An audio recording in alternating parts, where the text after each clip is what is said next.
Hi hello welcome to നാടൻ tasty cooking. ഇന്ന് നമുക്ക് കുക്കറിൽ വളരെ ഈസി ആയിട്ട് ഒരു കേക്ക് തയ്യാറാക്കിയെടുക്കാം. നല്ല സോഫ്റ്റും അതോടൊപ്പം തന്നെ നല്ല ടേസ്റ്റിയുമാണ് ഈ കേക്ക്. വളരെ പെട്ടെന്ന് തന്നെ തയ്യാറാക്കിയെടുക്കാനായിട്ട് പറ്റും. ഇനി അതിനു വേണ്ട ചേരുവകൾ എന്തൊക്കെയാണെന്ന് നോക്കാം. മൈദ 1 കപ്പ്, പഞ്ചസാര 1/2 കപ്പ്, പാല് 1/4 കപ്പ്, ചോക്ലേറ്റ് ബിസ്ക്കറ്റ് 6 എണ്ണം, കറുവപ്പട്ട ഒരു ചെറിയ കഷ്ണം, ഗ്രാമ്പു 2 എണ്ണം, baking powder 1 table spoon, vanilla essence 1/2 teaspoon, മുട്ട 2 എണ്ണം, മെൽറ്റഡ് ബട്ടർ 1/4 കപ്പ്, ഉപ്പ് 1 പിഞ്ച്. ഇനി നമുക്ക് തയ്യാറാക്കാനായിട്ട് തുടങ്ങാം. അതിന് വേണ്ടിയിട്ട് ആദ്യം തന്നെ പഞ്ചസാര ഒന്ന് പൊടിച്ചെടുക്കാം.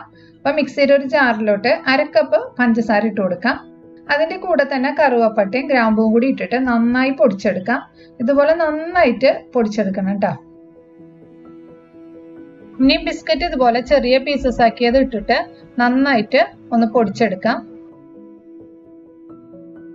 ഇനി ഇതിലോട്ട് 1 ടേബിൾ സ്പൂൺ ബേക്കിംഗ് പൗഡറും 1/2 ടീസ്പൂൺ വാനില എസൻസും 2 മുട്ടയും കൂടി ഇട്ടിട്ട് നന്നായി ഒന്ന് ബ്ലെൻഡ് ചെയ്തെടുക്കാം.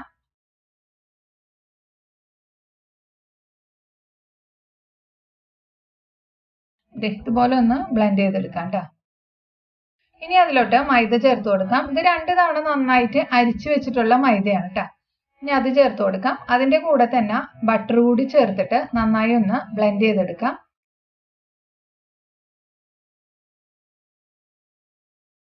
ഇനി അതിലോട്ട് അവസാനത്തെ ഇൻഗ്രീഡിയൻസ് ആയ 1 പിഞ്ച് ഉപ്പും 1/4 കപ്പ് പാലും കൂടിയും ചേർത്തിട്ട് നന്നായി ഒന്ന് അടിച്ചെടുക്കാം. ഈ ഒരു കൺസിസ്റ്റൻസിയാണ് വേണ്ടത്. റിബൺ കൺസിസ്റ്റൻസി എന്നൊക്കെ പറയില്ലേ, ആ ഒരു കൺസിസ്റ്റൻസിയാണ് വേണ്ടത്. അപ്പൊ നമ്മളുടെ കേക്കിന്റെ ബാറ്റർ റെഡി ആയിട്ടുണ്ട്. ഇനി ഇതുപോലത്തെ ഒരു കേക്ക് ടിൻ എടുത്തിട്ട് അതിലോട്ട് നന്നായിട്ട് ബട്ടർ തൂത്ത് കൊടുക്കാം. ഇനി ഇതിലോട്ട് കേക്കിന്റെ ബാറ്റർ ഒഴിച്ചു കൊടുക്കാം.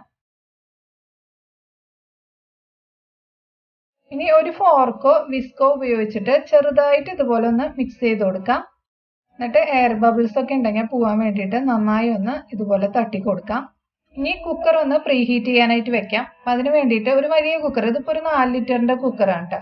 ആ കുക്കർ എടുത്തിട്ട് ഇനി അതിലോട്ട് സ്റ്റീലിന്റെ ഇതുപോലത്തെ റിങ്ങോ സ്റ്റാൻഡോ എന്തെങ്കിലും ഉണ്ടെങ്കിൽ വെച്ചു കൊടുക്കാം. ഇനി കുക്കർ അടച്ചിട്ട് 5 മിനിറ്റ് ഹൈ ഫ്ലെയിമിൽ വെയിറ്റ് ഇടാതെ വെച്ചു കൊടുക്കാം കേട്ടോ. പ്രത്യേകം ശ്രദ്ധിക്കണം, വെയിറ്റ് ഇടാൻ പാടില്ല കേട്ടോ. ഇനി 5 മിനിറ്റിന് ശേഷം തുറന്നു നോക്കാം. ഫ്ലെയിം ഏറ്റവും ലോയിലോട്ട് ആക്കിയിട്ട് ബേക്ക് ചെയ്യാനുള്ള കേക്ക് ടിൻ അതിലോട്ട് വെച്ചു കൊടുക്കാം.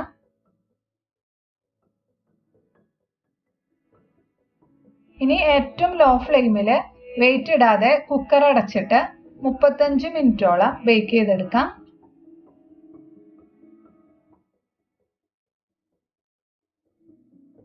മുപ്പത്തഞ്ച് മിനിറ്റിന് ശേഷം ഒന്ന് തുറന്നു നോക്കാം. അതെ, കേക്കൊക്കെ പാകത്തിന് ബേക്കായി വന്നിട്ടുണ്ട്.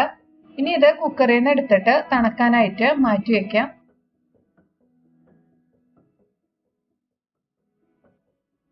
ഇത് നല്ലതുപോലെ തണുത്തതിന് ശേഷം ഡിമോൾഡ് ചെയ്യാം. നല്ലപോലെ തണുത്തിട്ടുണ്ട്. അതെ, ജസ്റ്റ് ഇങ്ങനെ ഒന്ന് ആക്കിയാൽ മതി, അരികിൽ നിന്നൊക്കെ ഇങ്ങനെ വിട്ടുപോരും. ഇത് നമുക്കൊരു പാത്രത്തിലോട്ട് മാറ്റാം. കേക്ക് നോക്കിയാൽ നല്ല പെർഫെക്റ്റ് ആയിട്ട് വന്നിട്ടുണ്ട്. താഴത്തെ കളറൊക്കെ നോക്കി നോക്കി, ശരിക്കും ബേക്കായി വന്നിട്ടുണ്ട്.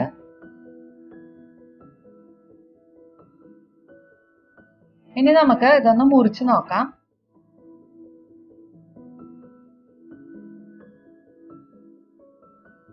ഇപ്പൊ നല്ല സോഫ്റ്റ് ആയതും നല്ല പെർഫെക്റ്റ് ആയതുമായ കേക്ക് റെഡി ആയിട്ടുണ്ട്. വളരെ പെട്ടെന്ന് തന്നെ ഈസി ആയിട്ട് തയ്യാറാക്കി എടുക്കാനായിട്ട് പറ്റും. അപ്പൊ എല്ലാവരും ഒരു പ്രാവശ്യമെങ്കിലും ട്രൈ ചെയ്ത് നോക്കണം. ട്രൈ ചെയ്ത് നോക്കിയിട്ട് അഭിപ്രായം അറിയിക്കുക. വീഡിയോ ഇഷ്ടമായ ലൈക്കും ഷെയറും ചെയ്യണം. കൂടുതൽ വീഡിയോസിനായി ചാനൽ സബ്സ്ക്രൈബ് ചെയ്യാൻ മറക്കരുത്. Thanks for watching.